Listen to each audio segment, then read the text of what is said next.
Anda kembali di Kabar Siang pemirsa, bursa calon Kepala Staf Angkatan Darat menjadi perbincangan hangat pasca ditunjuknya Jenderal Andika Perkasa sebagai Panglima TNI. Saat ini tercatat ada belasan Jenderal Bintang 3 yang berpotensi menggantikan Jenderal Andika Perkasa sebagai orang nomor 1 di TNI Angkatan Darat. Lalu siapa saja mereka? Berikut kami hadirkan liputannya.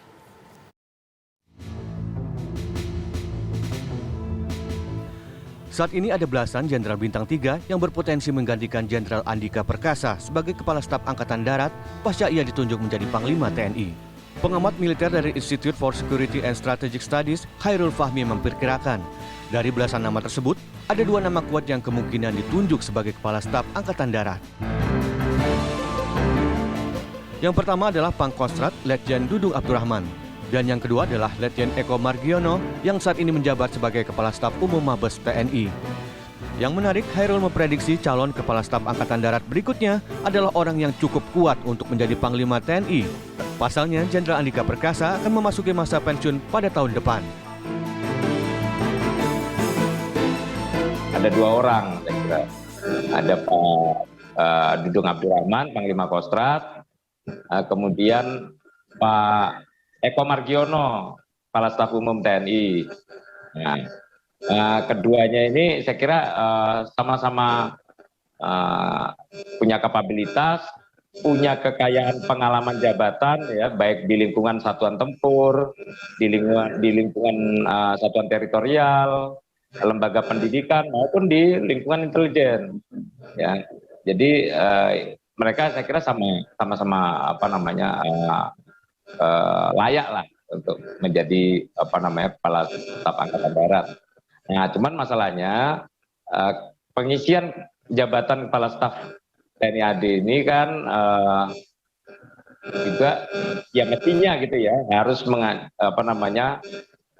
mempertimbangkan proyeksi regenerasi di tubuh TNI, terutama pasca Pak Andika pensiun nanti, ya, sebagai Panglima TNI, sehingga karena siapapun nanti yang menjabat Kepala Staf Angkatan Darat, tentu saja juga akan berpeluang ya menjadi Panglima TNI.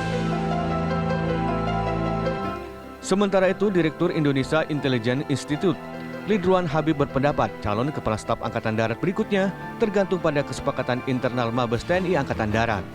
Namun Ridwan memperkirakan opsi senioritas akan menjadi pertimbangan internal Angkatan Darat untuk menentukan posisi Kepala Staf Angkatan Darat selanjutnya.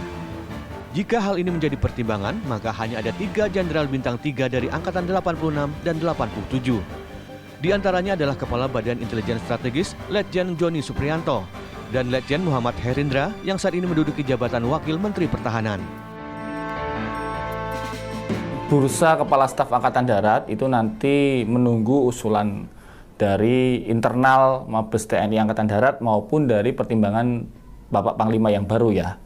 Dan tentu saja semua kandidat bintang 3 di lingkungan TNI Angkatan Darat berpeluang menjadi Kepala Staf Angkatan Darat.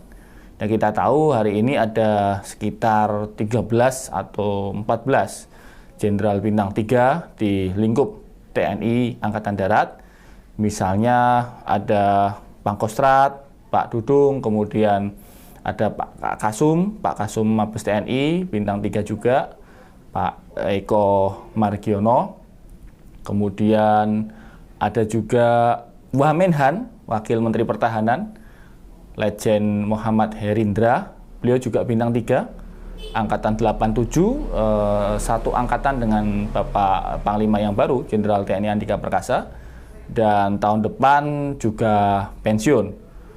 Ada juga senior Angkatan 86 yang masih menjabat, yakni Bapak Kabais, Letjen Joni Supriyanto, yang juga tahun depan pensiun. Nah, tentu nanti pertimbangan internal Angkatan Darat yang akan menentukan apakah diambil dari mekanisme masa jabatan. Misalnya dicari yang masa jabatannya paling senior, artinya 86, AKAPRI 86 dan AKAPRI 87 yang paling senior. Jadi itu kalau itu yang diambil tinggal 3 nama ya, Pak Joni Supriyanto, Muhammad Herindra dan Pak Ida Bagus. Namun kembali lagi, bola panas bursa calon Kepala Staf Angkatan Darat berada di tangan Presiden Joko Widodo. Sebab berdasarkan peraturan perundang-undangan, pengangkatan kepala staf mutlak wewenang presiden tanpa harus meminta persetujuan anggota dewan di Senayan. Dari Jakarta, Satya Grahaleo, TV One mengabarkan.